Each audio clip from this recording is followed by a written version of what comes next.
Hey students, it's me, Mr. Wagner, back with another video while I'm gone. I hope you guys are doing well. I realized I didn't give you a dad joke in the last video, so I figured I should give you one now. Do you guys know why Waldo always wears stripes? It's because he doesn't want to be spotted. Anyway, that's a great one. I'm going to give you a quick video rundown on what we're learning today, which is adding and subtracting decimals. And the good thing about this is it is easier than adding and subtracting fractions, because when you're adding and subtracting fractions, we always have to make sure that we get the same units by finding common denominators.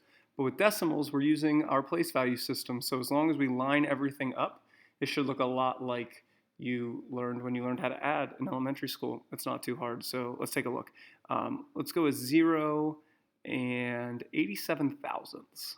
All right, we're going to do that plus 0 and 51 hundredths. All right, so what you learned in elementary school was if you were adding 523 plus 15, you had to make sure that you put your ones place with the ones place of each number as you lined it up, right? So you line up your ones, you line up your tens, and then you can add, because again, we have to make sure when we're adding and subtracting that we can only add and subtract the same units. So nothing's different here, just now we have a decimal that tells us where our place value is, all right? So if we line up our decimal point, we will be lining up the correct place value. So that's kind of like my golden nugget here, right? Is line up your decimal point.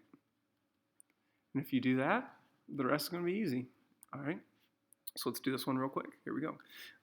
We'll put our decimal point 0.87 and then our decimal point 5.1. So you'll notice right here I'm using our golden nugget and I lined up our decimal points.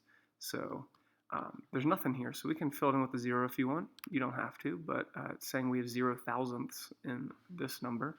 And then we're just going to add, right? Look how easy this is. 7 plus 0 is 7. 8 plus 1 is 9. 0 plus 5 is 5. And then we have our decimal point. And that's it. It is that easy. What students mess up is when they don't line up their decimal points, right? Sometimes students will think, okay, this is 87 and this is 51. So they'll go 87 and 51, not realizing that this is 87 thousandths and this is 51 hundredths. So we don't want to do that. Make sure you line up the decimal point and you'll all be good. Same with subtraction. If you want me to do a quick subtraction, just to remind you guys about, borrowing, regrouping, I could do that real quick.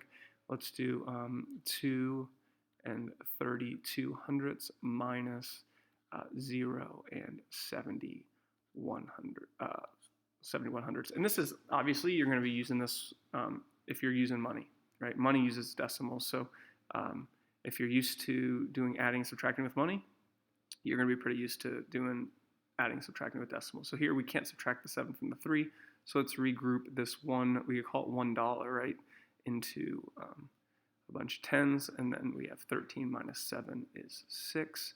We borrowed 1 from here, so 1 minus 0 is 0, and we have 1 and 61 hundredths, which if we were talking about money, that'd be dollars. But anyway, it's quick and easy. I can't wait to see you guys. I should be back Friday. I've missed you a lot, so have a good one.